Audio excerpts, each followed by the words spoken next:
those who create obstacles on my path to liberation and all-knowingness. May they experience happiness and be separated from suffering. I will quickly establish them in the state of the most perfect and precious Bodhi. All Mother sentient beings, limitless as the sky, especially those enemies who hate me, obstructors who harm me, and those who create obstacles on my path to liberation and all-knowingness. May they experience happiness and be separated from suffering.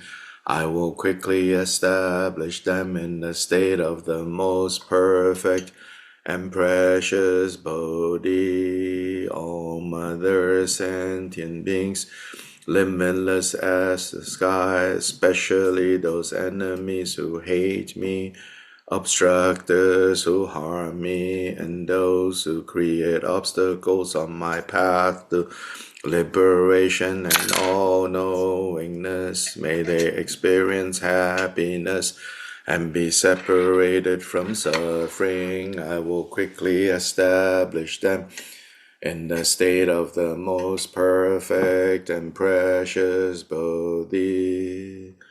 Thus, until I achieve Buddha, I engage in virtuous deeds with body, speech, and mind. Until death, I engage in virtuous deeds with body, speech, and mind. From now until this time tomorrow, I engage in virtuous deeds with body, speech, and mind.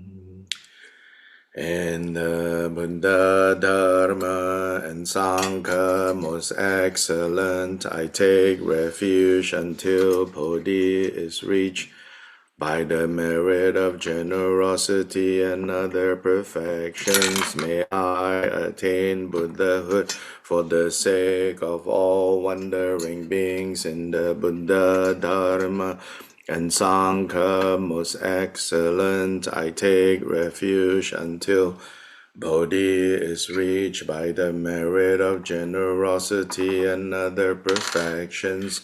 May I attain Buddhahood for the sake of all wandering beings.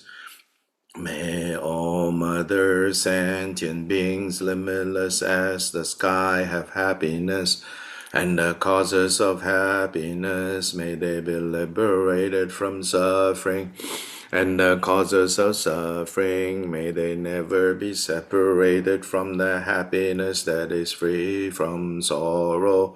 May they rest in equanimity, free from the bias of attachment and aversion. May all Mother sentient beings, limitless as the sky, have happiness, and the causes of happiness, may they be liberated from suffering, and the causes of suffering, may they never be separated from the happiness that is free from sorrow. May they rest in equanimity, free from the bias of attachment and aversion. May all Mother sentient beings, limitless as the sky, have happiness, and the causes of happiness, may they be liberated from suffering, and the causes of suffering, may they never be separated from the happiness that is free from sorrow. May they rest in equanimity, free from the bias of attachment and aversion. Bajra Samaja, Bajra Samaja, Bajra Samaja. Protect us of all sentient beings without exception, deities who vanquish the ruthless hordes of Maras, knowers of everything as it is, Bhagavans and your retinues, please come here. Argyam Padyam Pushpe Dupe Aloke Gende Nivide Shabda Pratija soha, this ground sprinkled with scented waters and strewn with flowers, adorned with the supreme mountain, four continents, sun and moon, I hold in mind as a Buddha land and offer it. May all wandering beings experience such a pure realm. Whatever slight virtue that may have been gathered through prostrating, offering, confessing, rejoicing, requesting, and beseeching, I now dedicate to complete Bodhi.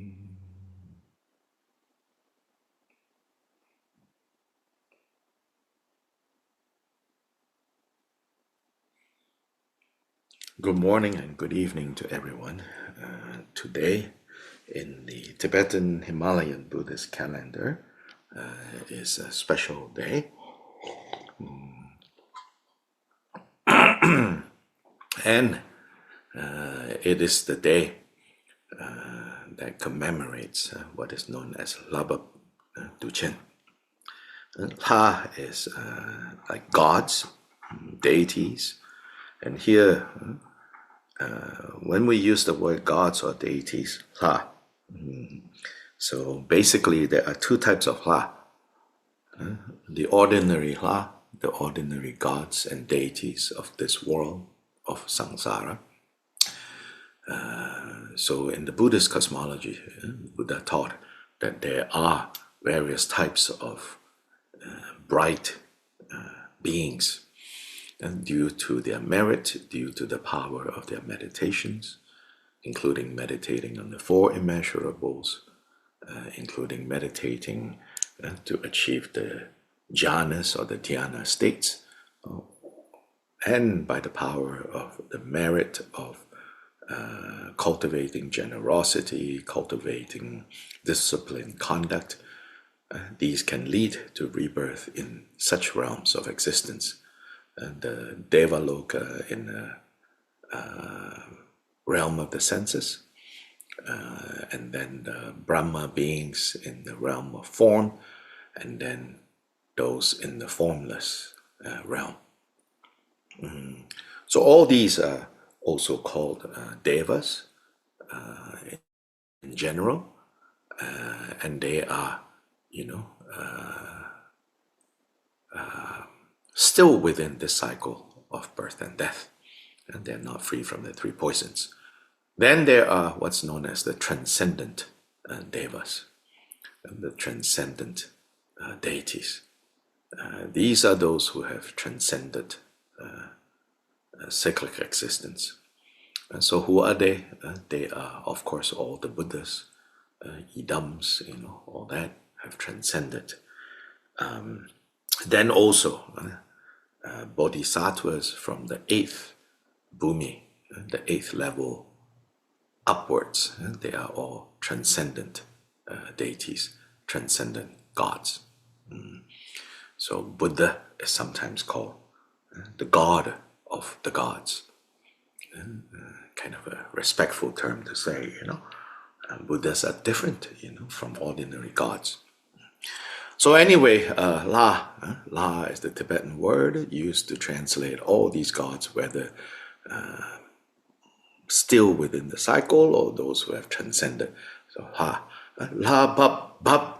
Bab is to come down. Bab is the same verb that is used for rain, coming down from the sky.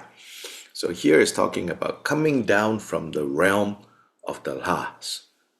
La Bab, coming down from the realm of the La. La Bab. Duchen is the great festival. Chen is Chenpo, is great. In this case, Duchen is great festival. So the great festival of coming down from the realm of the gods. There are at least two stories or two occasions in Buddha Shakyamuni's life where you could think, oh, is this what we're talking about? One is, of course, when he was conceived, when Queen Maya, his birth mother, conceived him, it said that from Tushita heaven, which is part of the God levels in the realm of senses. And from Tushita heaven, the future Prince Siddhartha came down, and Queen Maya, in fact, had a vision where she saw a baby elephant with 6 tusks, in some version, came into her room in the middle of the night and circled her 3 times and then dissolved into her womb. So that is one time, the coming down from the Deva realm. But Labab Duchen is not referring to this. Yeah? Labab Duchen is referring to, by some accounts, it is said that at the age of 45, so Siddhartha achieved Buddhahood at the age of 35. Then 10 years later, at the age of 45, somehow I don't remember the exact details, but at the age of 45, one day Buddha Shakyamuni told his disciples, his human disciples, he said, I'm going to be gone for a period. Some accounts I remember saying that he was gone for like 3 months. Some accounts said that he was gone for a week. So anyway,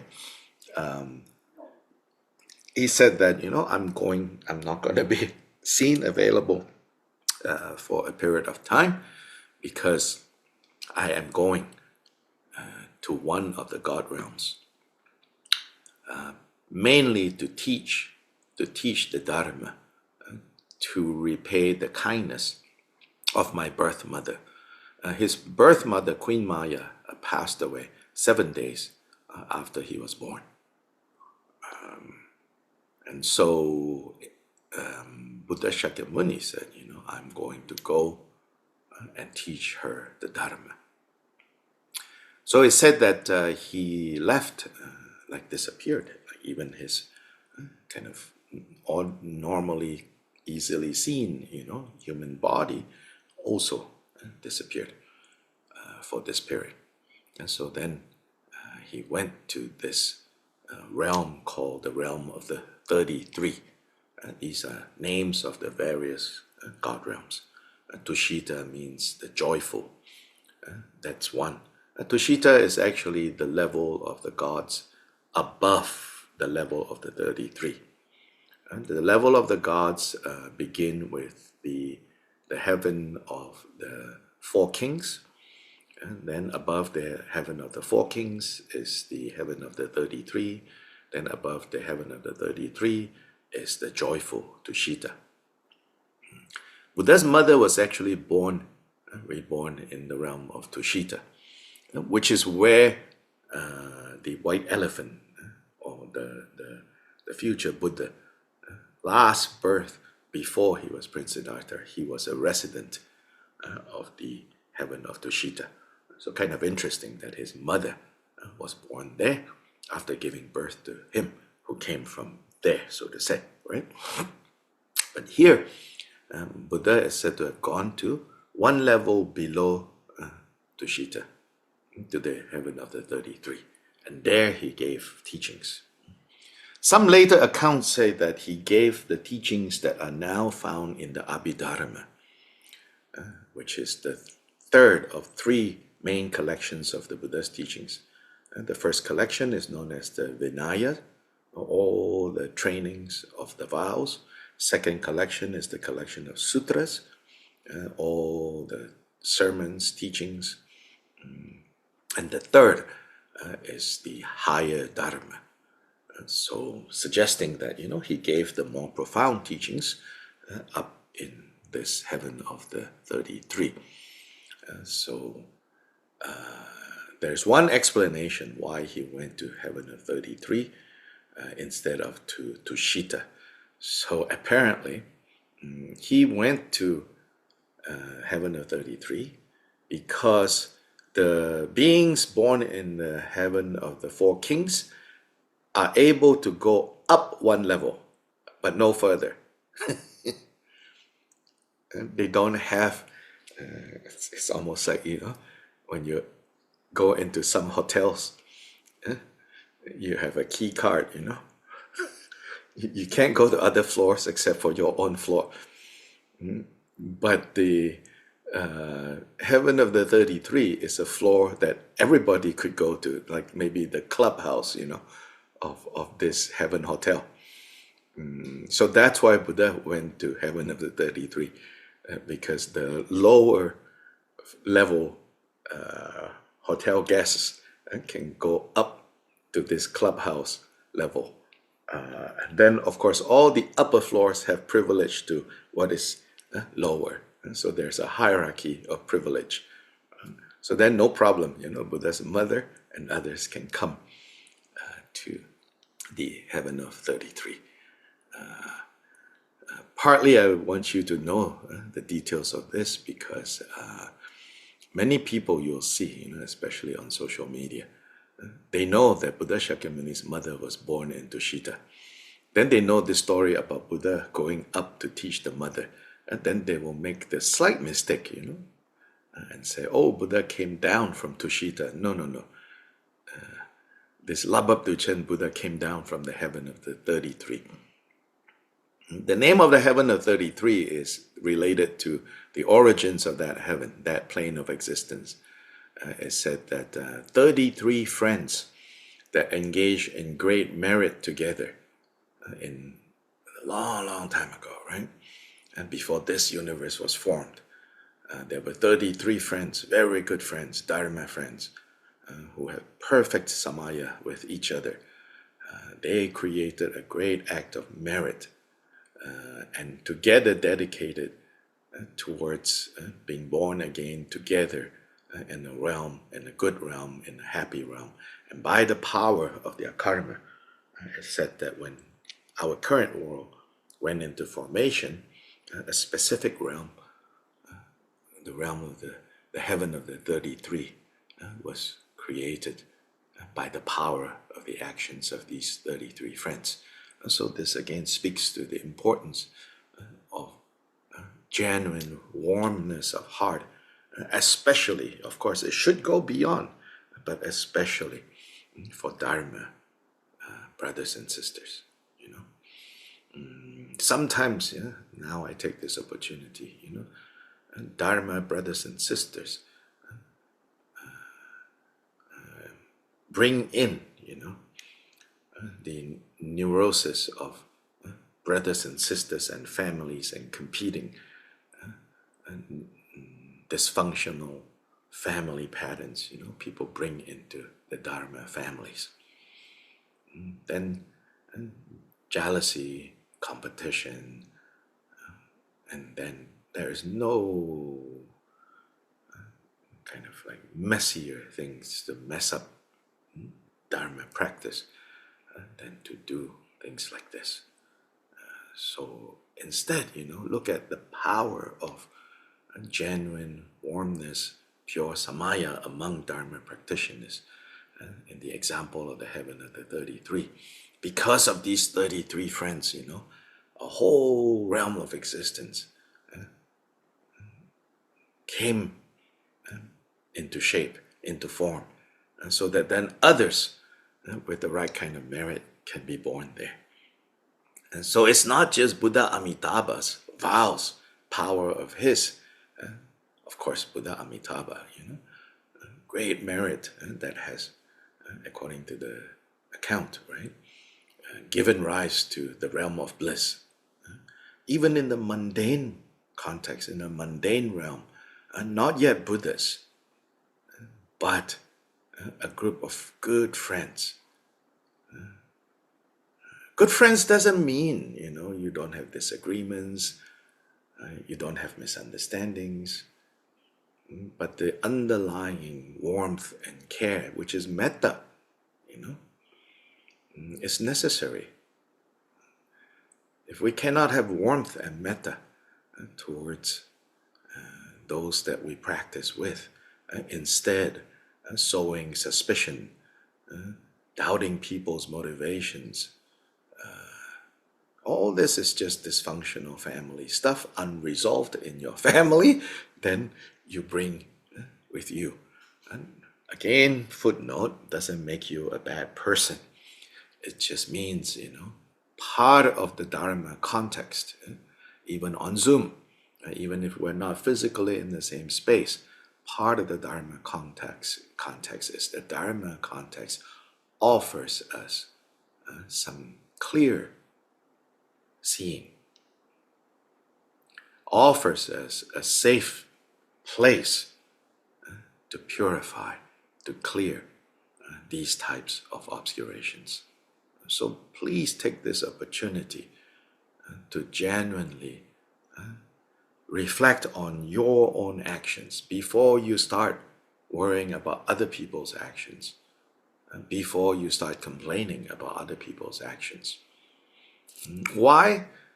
Because in the end, the immediate beneficiary of you examining your own actions, your own baggage, your own bag of neurosis, your bag of unresolved family dynamics, right? Because when you begin to look at that, to examine that carefully, who is the immediate beneficiary? You, right? You are the immediate beneficiary. And we all have to start there. Hence, the Buddha taught the so-called Hinayana, the so-called individual liberation. Because really, if we cannot see how these teachings, how we are the most immediate beneficiary of these practices, then immediately we want to jump into, how can I help others? How can I help others? All that, for the most part, is just ego. I don't use this word ego much, but in this case, it's ego. It's some kind of hidden egotistical. Don't make you a bad person. Again, I keep repeating, don't make you a bad person. You're no worse than others. We all have this challenge. All in the same boat, But it means those are the things to clear. Those are the things to purify. Those are the things to remove. In the first place, why we engage in Dharma practice? For that purpose. So, yesterday,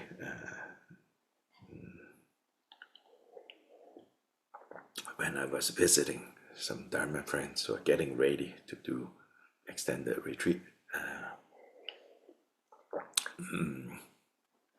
in this day and time, distraction is always there. Then I had two sets of WhatsApp conversations coming in. Dharma things, so I do try to limit myself. But even sometimes you think it's Dharma things and therefore you should be distracted. That's questionable. But anyway, what to say already happened.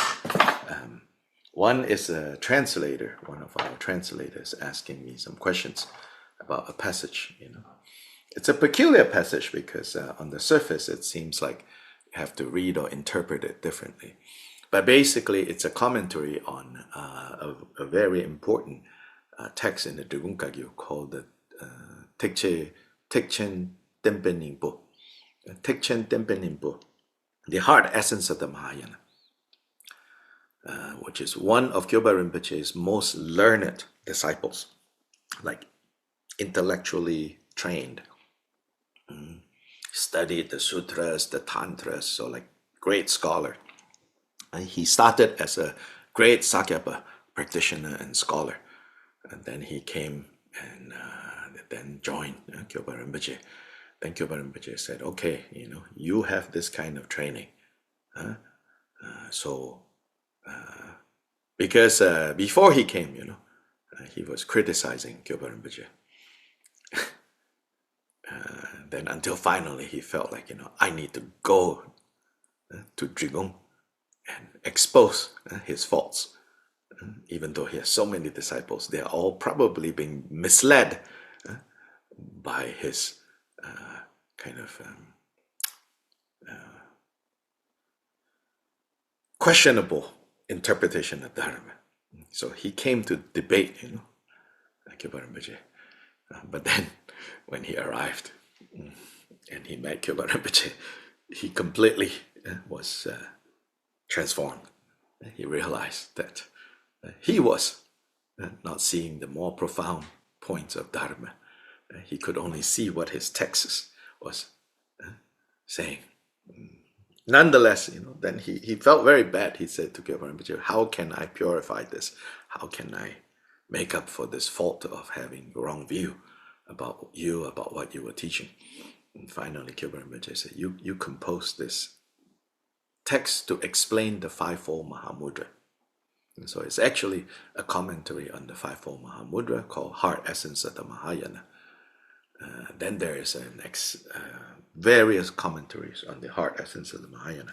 So one of our translators was looking at one passage on the Heart Essence of the Mahayana. It's a peculiar passage. It has something in there, it seems to say, you apprehend the self, you take the self. So it seems to be kind of awkward, strange, the hard to understand. We worked it out so that we worked it out. Well, he was asking me, so what do you think? What is this saying here? Because it was a section under where does Buddhahood come from? Buddhahood comes from the cause of Buddhahood. What is the cause of Buddhahood? Bodhicitta. Where does bodhicitta come from?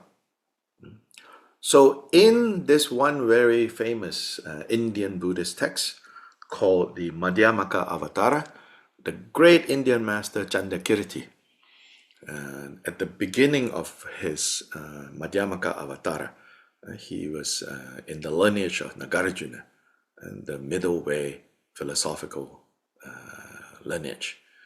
Madhyamaka Avatara, there the Chandakirti also talks about this, but the direction he took is a little bit different from this Tejchen Tenpen Rinpoche's Heart Essence of Mahayana's approach. But no contradiction, but just let me start with the Madhyamaka Avatara.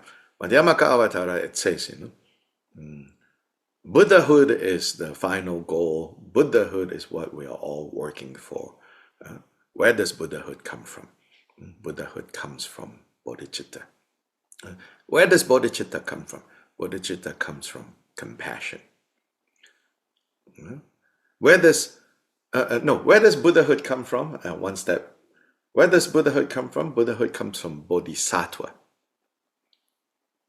Bodhisattvas are what turn into Buddhas. So Buddha comes from bodhisattvas. Where do bodhisattvas come from? Bodhisattvas come from compassion. And where does compassion come from? Compassion comes from sentient beings, specifically difficult sentient beings. So this is also related to our focus this week on cultivating bodhicitta. Especially compassion comes from difficult beings. Difficult beings and beings in difficulty. Yeah? Difficult beings and beings in the middle of difficulties. In other words, beings who are suffering. So very, very naturally, when we see beings suffering, especially we don't know yet all their stories, but we just see them suffering immediately. Our knee-jerk, you could say, but more accurately say, our innate response to seeing someone suffering is, I don't want this. I don't want this person to suffer. And now maybe you look again, you go, oh, that guy? Ah, yeah, well, you deserve it. That comes later, The immediate response when we see someone suffering is, no, I don't want this person. I don't want suffering. So that is innate. So compassion comes from difficult people. They are the particular object of compassion and people in difficulty. Both senses, right? And so then Madhyamaka Avatara says, and therefore they are to be cherished as very, very special. So in the Lojong, 8 verses, Lojong, Lojong in 8 verses, not the 7-point Lojong, but Lojong in 8 verses, it says, difficult people are, treasures especially difficult to find. Right? You have to cherish them to be, so difficult to find. A precious treasure,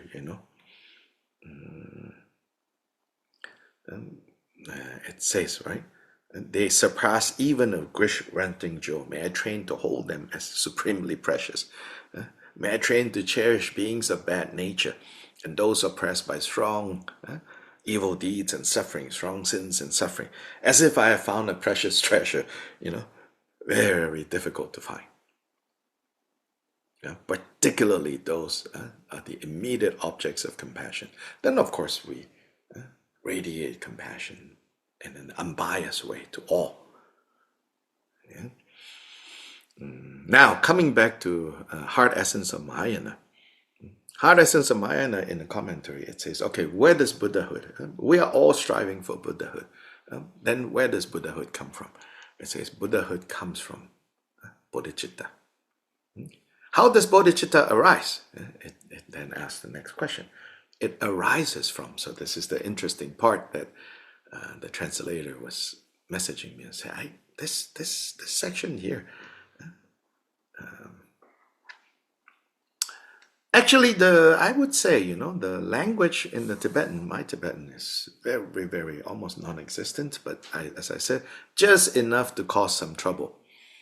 But in that case, that line I said, that's pretty straightforward, It says, this referring to bodhicitta, that particular sentence, it says, this arises from apprehending a self. This arises from apprehending an I. And this is where I think it slightly threw our friend off. Because how can bodhicitta arise from,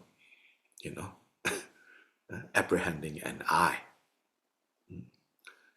But the Tibetan itself, it's like pretty clear, straightforward is what it's saying, But actually, then when you continue, I said, give me more of that paragraph, Let me see if I can see the logic that's going on here, So the logic that is going on here, the passage, now it becomes clear.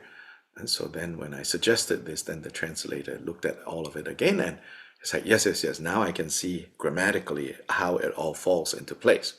How it all falls into place is that it's saying this. Actually, bodhicitta arises from you apprehending an I. Normally, to apprehend an I, to see a self where self does not exist, which is the fundamental, right? One of the fundamental points of the Buddha. Where there are no selves, where are no I, where there is no yo, you think that there is, you project one. That is the basic confusion. So normally we treat that as the problem to be solved. But here, in this instance, it gets turned around to say, it's because of this I that it can also become the cause of giving rise to compassion and giving rise from compassion to give rise to bodhicitta. Why? I don't want, there's so many, not so many, there's a couple of ways, and I both are implied in that section there. Because you apprehend an I, you then apprehend an other, right? Once there's I, Once there's self, there is other. Then when you see that others are suffering, and this self, this I cannot stand to see that suffering.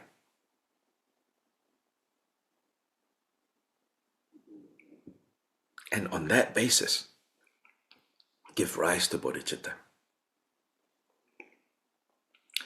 So bodhicitta arises from apprehending an I,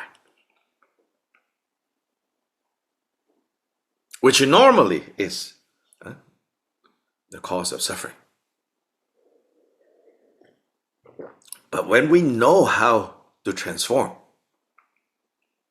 kleshas, afflictive emotions, including confusion, when we know how to turn them around, when we know how to, when we have received enough Dharma understanding, instructions and understanding, then even on those occasions where the I, so to say, rear its ugly face, it can be transformed into a condition for giving rise to bodhicitta. Is that an accidental hand, Judy, or a real hand? It's real. Oh, okay. Yes, go ahead. Most of them are Or accidental. intended. Intended raising of hand. Real or not, who knows? Is there not also the element of when we grasp an I, we suffer? We can see our own suffering. Yeah, sure. Yeah. Yeah, but in this case, because it's related to bodhicitta, then so the emphasis is more on the other. Once you have I, you have other, and why you wish for other is because you are seeing the difference between I and other. It unfolds from there. Yeah, of course, what you say is also true, but I'm saying, in terms of the passage being translated, the emphasis is about because of the I, the other arises, and then perceiving others suffering, the I cannot stand that. Then the I says, I'm going to solve this problem. Yeah. Thank you.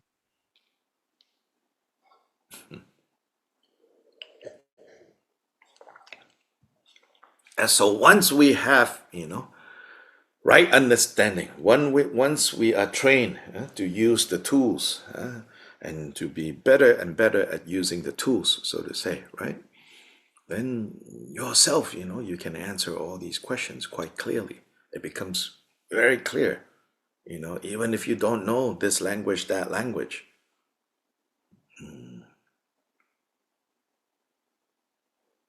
It's like apparently the sixth ancestor, called the sixth patriarch, the sixth ancestor of the Zen tradition, Huineng. Apparently he was illiterate. He could not read. So even though he could not read the sutras himself, because of his training, when someone reads passages to him, he can explain the essence to them. So likewise, we all can, develop this ability from training the mind, training the heart. Elsewhere in this Gilbert Rinpoche's very special teaching called the entirety of the Dharma in 3 statements, where he talks about the style of the Kusali and the style of the Pandita, the scholar Pandita and the Kusali. He says that in the Kusali style, once the mind is resolved, then the tens of thousands of pages of texts can be understood, even without knowing a single word.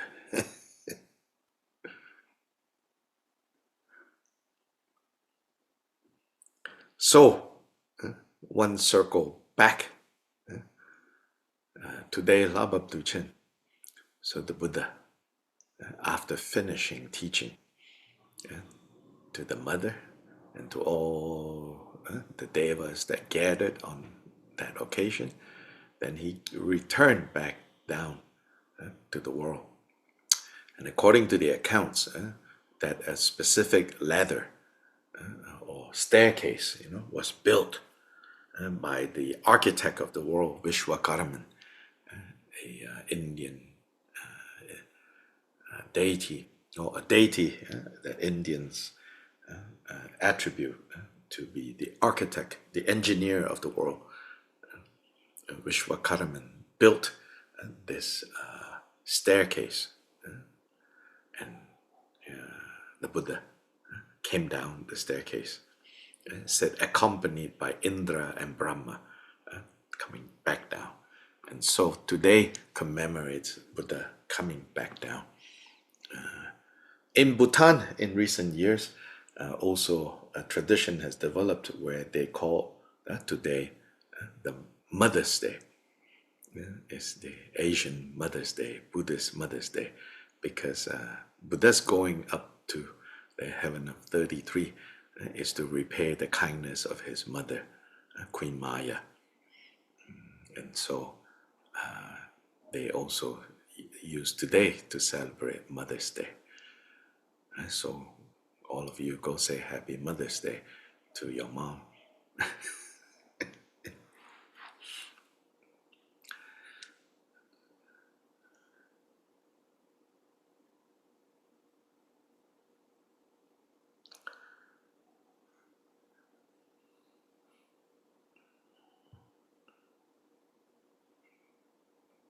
So, near Nipas, fivefold. Then, one more. Then the significance of today, even more directly to Drigung Kagyu practitioners, is we also celebrate today as the birthday of His Holiness Drigung Kyabgon Chukinangwa Chungsang Rinpoche. Chungsang Rinpoche and Chesang Rinpoche are the two throne holders in the last 100 to 200, since the 17th century, so quite a few hundred years. Since the 17th century, Drigung Kagyu has been led by the Kyabgon Chesang and the Kyabgon Chungsangs. So today is the birth of the 8th Kyabgon Chungsang Rinpoche, who lives in Lhasa. Rinpoche is now, His Holiness is this year celebrating his 84th birthday. And he was born on Labab Duchen. Holiness Kyabgon Tinlelunduk Chesang Rinpoche was born on Chokur Duchen, the turning of the wheel of Dharma. So both our throne holders were born in very special, significant days. So Gilbert Rinpoche says, you have heard this before. There are 4 days in particular in the calendar. Each year there are 4 days that commemorate 4 significant events in the life of the Buddha. The turning of the wheel of Dharma, the coming down from the God realms today, the day that he achieved enlightenment and passed away, which is the Sakadawa Duchen, and then the day that he, taught the Dharma, Chokur Duchen, then taught the Dharma, and let's start with enlightenment and passing away. That is the Sakadawa Duchen. Then taught the Dharma, Chokur Duchen, and then coming down from the godly realms. And then there is the defeating wrong views. And that is during the first month of the year. So these are the four. Chotru Duchen, the display of miracles. Chotru Duchen. So these are four Duchens. So Kyoba Rinpoche explains, he says that in the sutras, in some Vinaya texts, it is said that all acts of merit created during these four occasions will ripen in results that are multiplied. And so then Kyoba Rinpoche said that, and the mechanics of this, so to say, is in particular is, and so I think this is important. He says, it works like this if you know the significance of today. So it's, you see, it's the power of your mind. But the power of your mind as a condition that meets with other conditions, and since the other condition is the powerful act of the Buddha on these four occasions, doing these four special things, so then due to the interdependence of these two coming together, and then you increased, you become more focused, you feel a more heightened sense that today I should do more acts of merit, acts of virtue. In fact, it says there's no greater act of virtue than letting the mind dwell in the state of Mahamudra. So if you can, today, Mahamudra, yes, then great merit. Then the more common acts of merit, virtue, making offerings, making donations, giving, all that. So as they say, commit random acts of kindness today. There are enough random acts of violence in the world. Today is a good day to go commit random acts of kindness. But you should try to do it in an intentional way. And today I'm going to commit random acts of kindness because of the kindness of the Buddha. Then it multiplies like 10 million times, 100 million times, and numbers like that. So today is Lapap Tuchin. Yeah?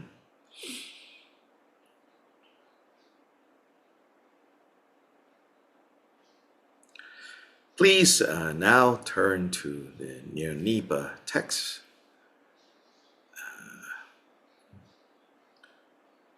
To page 25.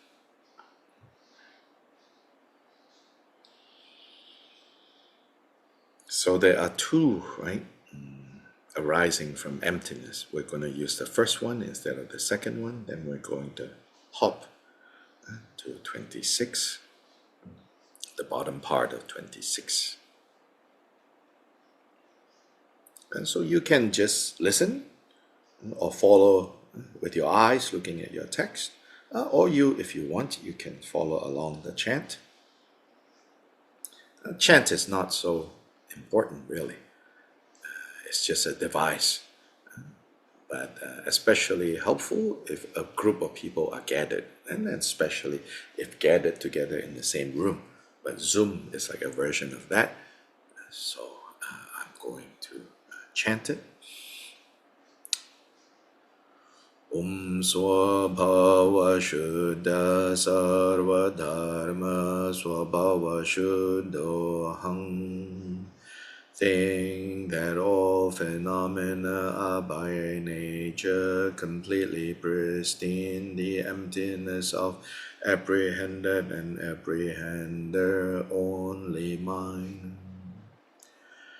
Within the state of emptiness, your own mind arises in the form of the syllable Hong, from which light radiates. From Yam comes a mandala of wind, from Ram a mandala of fire, from Vam a mandala of water.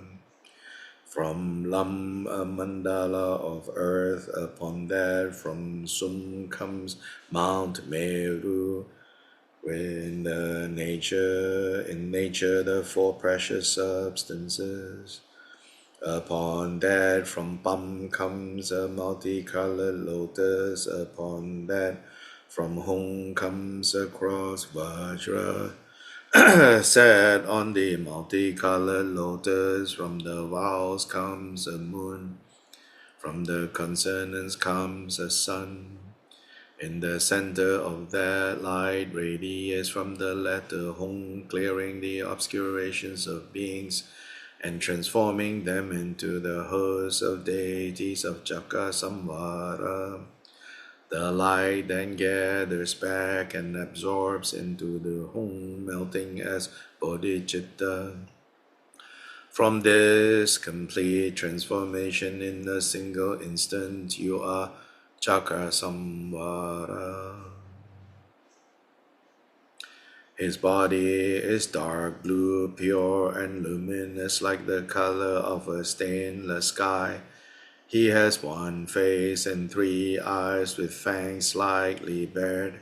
His left leg is bent, pressing on the left ear of Black Bhairava, and his right leg is extended, pressing between the breasts of Grey Kalaratri. With his two hands holding a vajra and bell, he embraces the consort. His head is adorned with a cross vajra and a top knot of matted hair tied with silk ribbons, beautified with a wish-fulfilling jewel. On the left side of his head, he is adorned with a crescent moon. His forehead is adorned with a garland of vajras and 5 dry skulls. A hanging garland of 50 fresh heads is strung on human intestines. He is adorned with the 6 mudras and wears a tiger skin skirt. He possesses the 9 dramatic sentiments: amorous, heroic, repulsive, humorous, wrathful, terrifying, compassionate, majestic, and peaceful. In his embrace is the consort Bhagavati, red in color with one face and 3 eyes, her fangs fully bared, her hair is loose. She wears a crown of 5 dry skulls and a hanging garland of 50 bone ornaments, and a girdle of bone ornaments. From below comes the tinkling sound of bells. With her 2 hands, the right holds a 5-pronged vajra knife, and the left holds a skull cup of blood, with which she embraces and offers to the Lord. She is adorned with the 5 mudras, naked and in inseparable union with the Lord.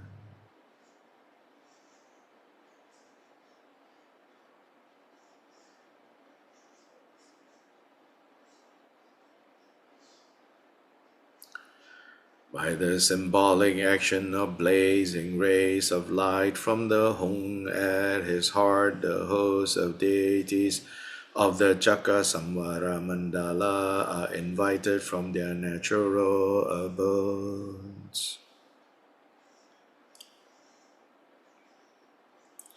Now page 80 for the 16 offerings of the 16 goddesses to these wisdom beings that are gathered in front and about to dissolve in the Samaya beings.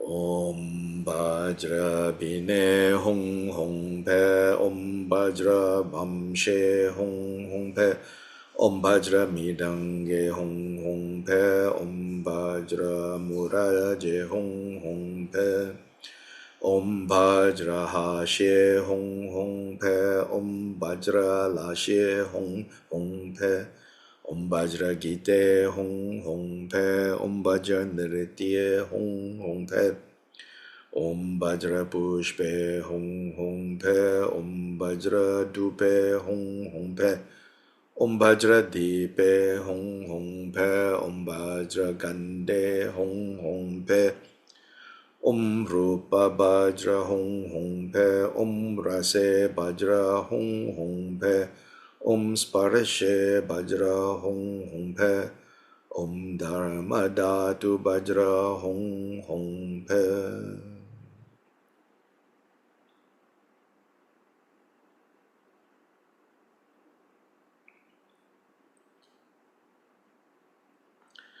Go back to page 29.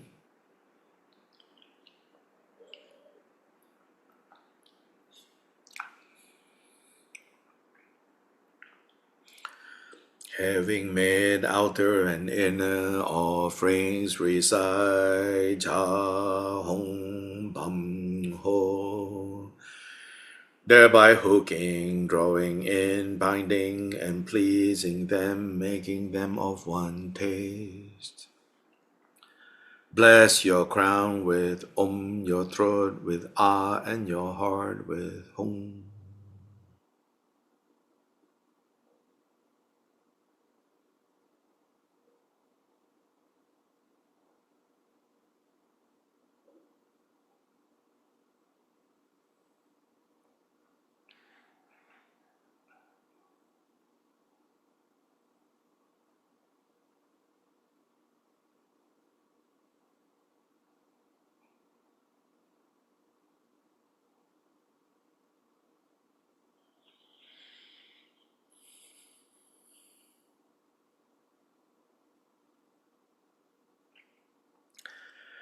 Again from the Hong light radiates, inviting the five families with their retinues, having now again make the 16 offerings. This time to the deities giving empowerments, the three seats of the male and female Buddhas, male and female Bodhisattvas, and male and female wrathful deities.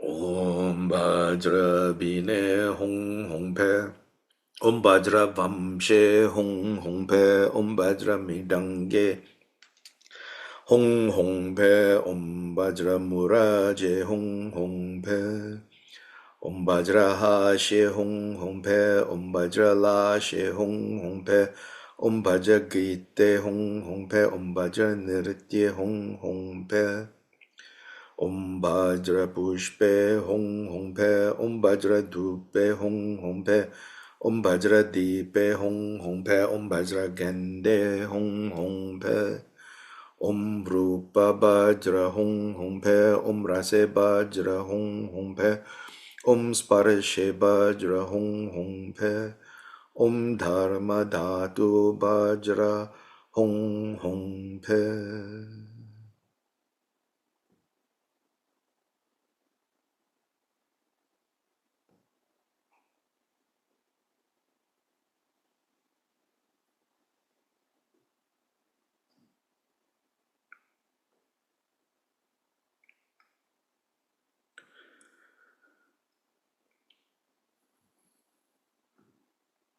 Go back to page 30. Having made inner offerings, pray may all you Tathagatas bestow empowerment. Having prayed thus, they bestow empowerment with Om Sarva Tathagata Abhishekata Samaya Shri Ye Hong.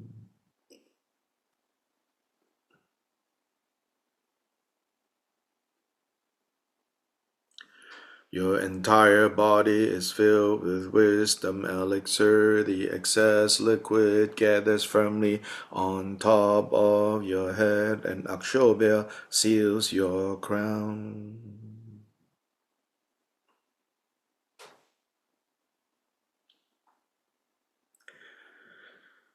Next, the section there gives instruction in the next section on how we should cultivate this deity form.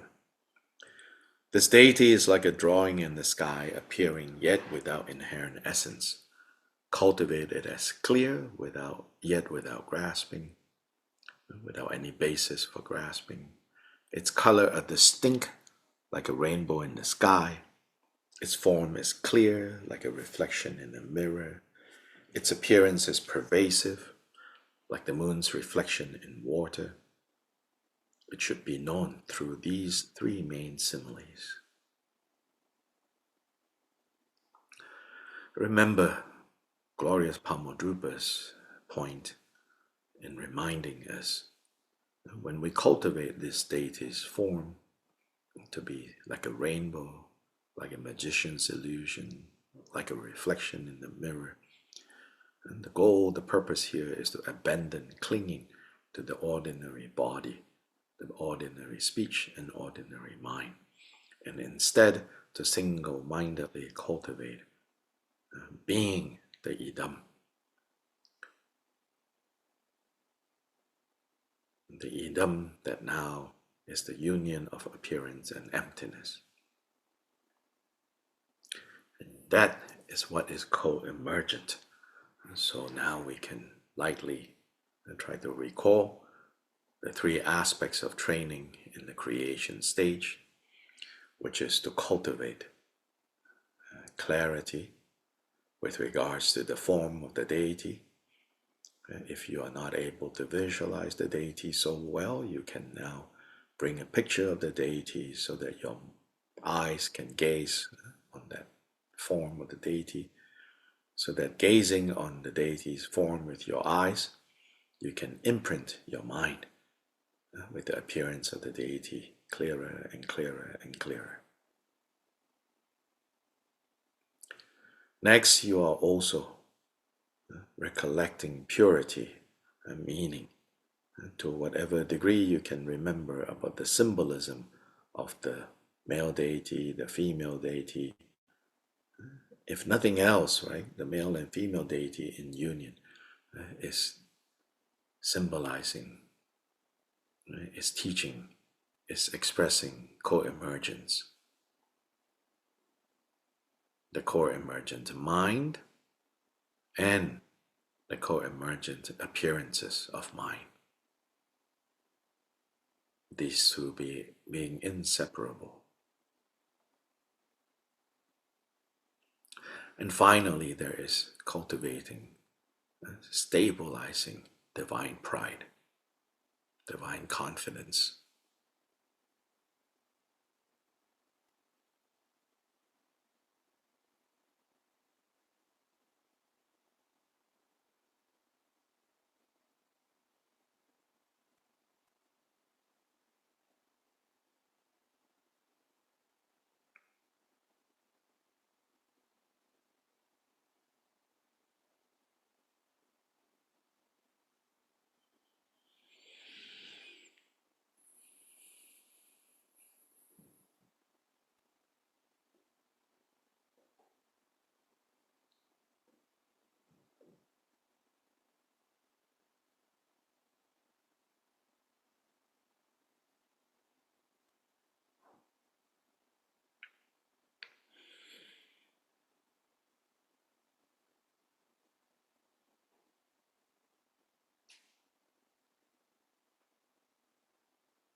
Bhadra Sada Samaya Manupalaya Bhasa Sada Tenapa Teda Dedo Membawa Sudokaya Membawa Subokaya Membawa Anurado Membawa Savasida Membaya Jasawa Kama Sujame Chidam Sraya Guru Hong Ha Ho Bhagavan Savada Dagada Bhadra Mame Munja Bhadra Bhava Mahasamaya Sato A Bhadra Sattva Samaya Manubalaya Bhadra Sattva Denova Deda Dedo Memawa Sudokaya Memawa Subokaya Memawa Anurado Memawa Savasida Membaya Jasawa Kama Sujame Chidam Sraya Guru Hong Ha ha ho Bhagavan Zavada Dagada Bajrama Memunja Bajra Bhava Baha Samaya Sato A Bajra Sato Samaya Manobalaya Bajra Sato Denoba Deda Deda Membawa Sudogaya Membawa Subogaya Membawa Anurado Membawa Savasida Membaya Jasawa Kama Sujame Chidam Guru Hong Bhagavan Zavada Dagada Bajrama Memunja Bajra Bhava Maha Samaya Sato. Gently just release the visualization.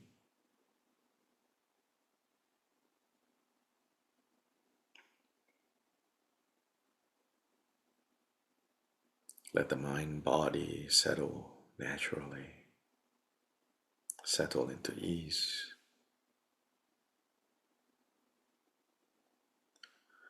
as well as feeling, experiencing the power of having manifested, having appeared as the true form of Chakasamvara. Even though now not actively holding that visualization, some of that vision lingers.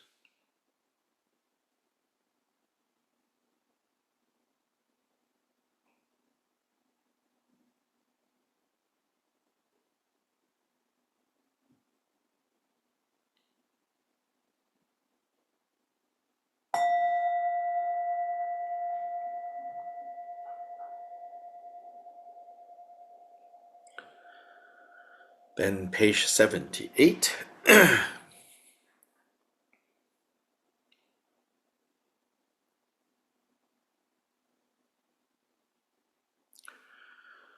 By the virtues collected in the three times by me and the entirety of samsara and nirvana, and by the innate root of virtues, may I and all sentient beings quickly attain the unsurpassed, perfect, complete, precious Bodhi.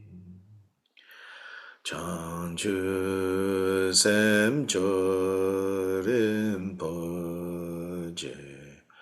Ma Ge Pa Nam Ge Gyurje Ge Pa Nyam Pa Me Pa Yang O Ne Gong Du Pe Wen Shu.